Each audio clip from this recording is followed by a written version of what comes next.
Flash बल्दी पे कोई ना ये मेरे बाल चलो फ्लैश की जरूरत है ये मेरी सारी फ्लैश तो बगैर ठीक कम से कम ओ सही बंद करना।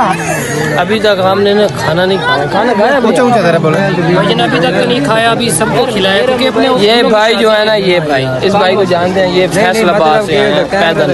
लाइट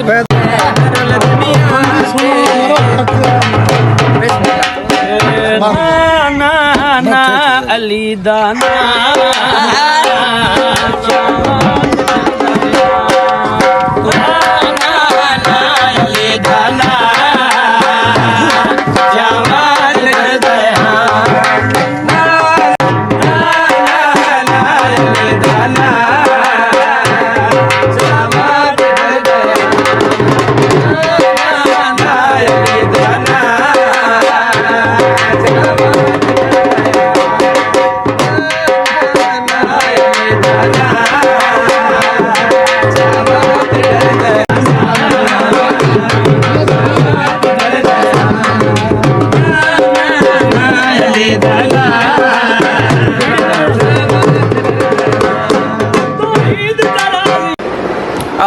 अस्सलाम वालेकुम जी। अज शादी ते गया असें ते उत्थों दी पोजीशन है भाई, बड़ा मज़ा आया उस्ताद। खाने की क्या बात है भाई, खाने दे विच उन्हें जनाब ने कोई बकरे का इंतजाम भाई, कट्टे का उस तरह उत्थे यार असल ना काफ़ी दोस्त नहीं हो जाए तो बड़े करीबी दोस्त ना, उन्होंने अस गल नहीं कर सके। ये खाने आए इन साथ, लेकिन जेड़ा खाना उत्थे आए तो मैं उसकी तारीफ दसा, लेकिन मसले आई मेरे दोस्त आन प्रोफेशनल लोग आन जेडे यानी वीडियो ना होना चाहते थे। मैनू ना मजे की गल दसा, मैनू ना अंदर टेबल से बहाना पै गया है, उन्होंने मैं छोड़ ना हो सकता क्योंकि बड़े दोस्त आन पैसे करीबी।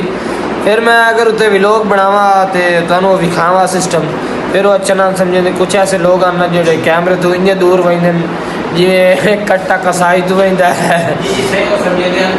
हाँ तो चैनल उत्ते जावना, वो बड़े प्रोफेशनल लोग हैं, उन्होंने मैं ना उन्होंने लवा ना तो पता नहीं के हो बने एक दफ़ा। हाँ तो ये तो वीडियो वेख दिन पहले रात की वेखी है तो सारा व्लॉग अज दुई है, मैंने पता नाराज़ उस समय व्लॉग लेट आया माशाल्लाह कि पिछली वीडियो के तकरीबन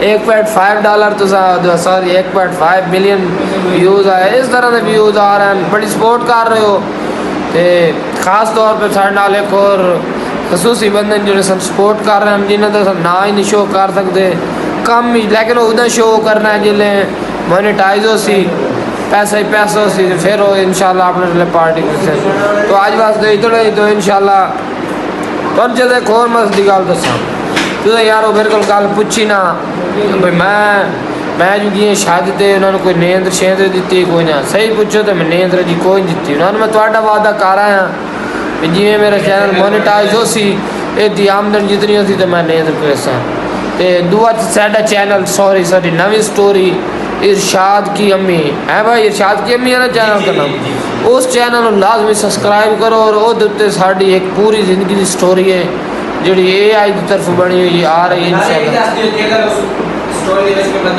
हाँ अगर उस स्टोरी तुम आना चाहो साढ़े दूए चैनल इरशाद के तो इस वीडियो तुम अपना लाइक कर दो, सब्सक्राइब कर लो, अपना कमेंट ना लिख दो तो इन दो बंदे शेयर करो तो इंशाल्लाह तुम आ वजो।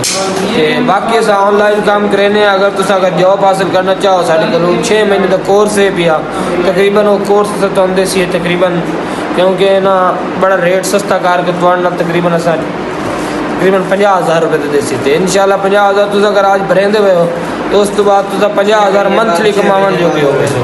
तो आज वास्ते इतना ही, थैंक यू सो मच। तो अगली वीडियो का इंतज़ार करें। Thank you for watching.